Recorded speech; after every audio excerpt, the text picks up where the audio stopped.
La Viosté.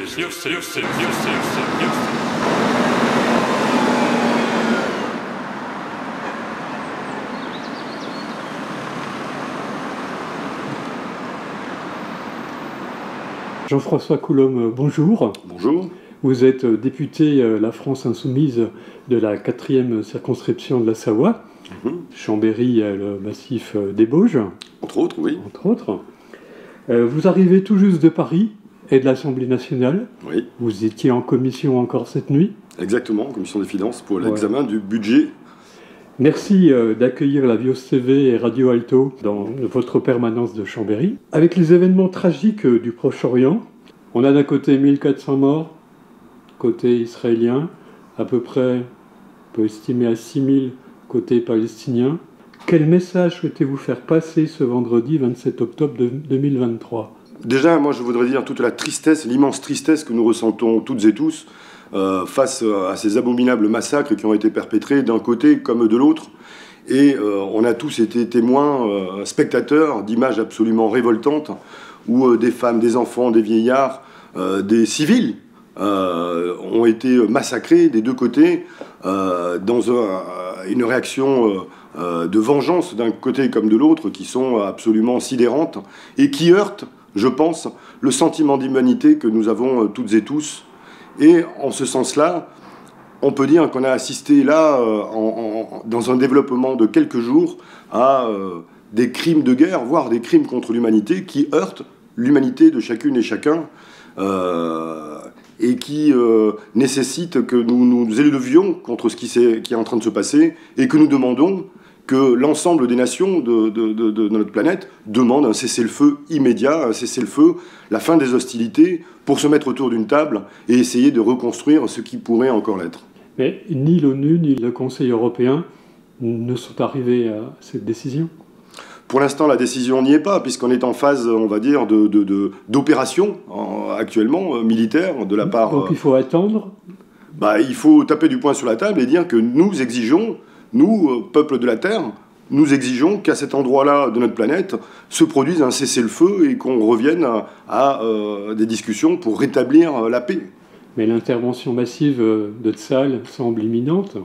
Exactement, donc c'est sûr qu'on est dans une phase où là il est difficile d'arrêter le bras de Tsahal en disant on comprend l'horreur de ce qu'a vécu Israël, mais vous êtes en train de faire subir une punition collective à tout un peuple, à 2,5 millions de Palestiniens, dans lequel peut-être se cachent des gens du Hamas, certainement, mais qui ne justifie pas qu'une telle punition collective soit infligée à tout un peuple qui, comme tous les peuples de notre monde, ont le droit à vivre en paix et en sûreté dans un territoire qui leur est alloué. Le énième jour, Dieu regretta d'avoir créé le ciel et la terre. Il voulut détruire son œuvre, mais elle était tombée dans le domaine public. La Viosté.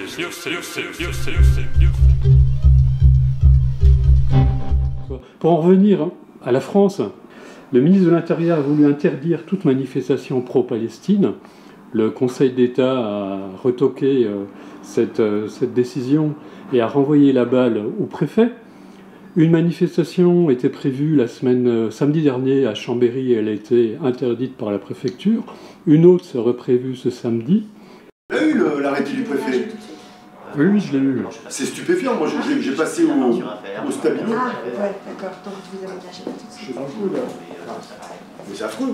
Oui, affreux. Au motif que cette manifestation allait réunir des gens de confession musulmane, ce qui se comprend, hein, même si ce n'est pas l'exclusive du motif de cette manifestation, de ne faire que réunir des gens de la communauté musulmane, puisque, je vous le dis encore une fois, toutes les citoyennes et les citoyens qui sont témoins des horreurs qui se produisent actuellement au Proche-Orient sont fondés et légitimes pour aller demander un cessez-le-feu et l'arrêt des hostilités, l'arrêt des massacres. Donc, si vous voulez, moi je ne comprends pas quelles sont les motivations réelles, profondes, d'un tel arrêté préfectoral. Est-ce que c'est la fin de l'état de droit en France ? Oui, moi je pense que nos libertés sont sérieusement menacées, à commencer par la liberté de manifester. On a vu également que dans la même semaine, Elisabeth Borne avait prévu d'augmenter les amendes forfaitaires délictuelles pour rassemblement illicite à 750 €. Enfin, il y a une pénalisation, une criminalisation de la contestation sociale, politique, écologique dans notre pays, qui devrait toutes et tous nous alerter sur la dérive autoritaire que prend ce gouvernement Macron. Qui peut être très dangereux si on va vers un gouvernement d'extrême droite. Ah, je crois que si demain, par malheur, Marine Le Pen venait aux affaires et au gouvernement de ce pays, elle n'a pas besoin de faire édicter de nouvelles lois pour pouvoir gouverner comme un État autoritaire. Tout est prêt, tout est en place. Le gouvernement français annonce l'envoi d'un porte-hélicoptère amphibie et de frégates sur site, en Méditerranée, pour des raisons humanitaires. Mais ces navires sont aussi des bâtiments de combat avec des unités d'élite. Votre avis? Moi, je crois que ce président a une vision complètement erronée des rapports internationaux, a une vision complètement erronée également de la nature de ce qui est en train de se produire en Israël et dans les territoires de Gaza. Et finalement, il se conduit comme un président capricieux, impulsif, qui va faire de la France quoi? Un pays co-belligérant dans cette histoire? Nous n'avons pas à prendre un parti belliciste et militaire dans un conflit qui doit être résolu par la diplomatie. Où est la diplomatie française? Au pied des Bauges, à Albertville, Plantu et Reza exposent 17 panneaux mariant photos et dessins. Un dessin montre 2 enfants, un juif et un musulman, sur une balançoire accrochée aux étoiles.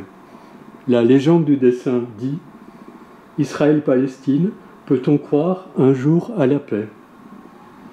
Et vous, Jean-François Coulombe, vous y croyez à la paix? Ça nécessite en quelque sorte de s'asseoir autour d'une table, de baisser les armes et de réfléchir, de rentrer dans la pensée. Et de parler. Et de parler, bien sûr. Et on n'y est pas encore. On n'est pas dans cette phase où finalement la pensée l'emporte sur les affects. Et c'est ce que nous demandons, et c'est ce que la diplomatie permet. Parce que la diplomatie, justement, sa vertu, c'est d'avoir le courage de s'adresser à tous les co-belligérants, aussi abominables soient-ils, en se disant que de toute façon, c'est les interlocuteurs incontournables pour résoudre un tel conflit. Donc, dire, il y en a certains, c'est des animaux, d'autres des barbares, d'autres des sauvages, et donc nous ne leur adressons pas la parole, nous ne pouvons pas construire une paix durable si on ne s'adresse pas à tous les co-belligérants. Merci Jean-François Coulombe. Merci.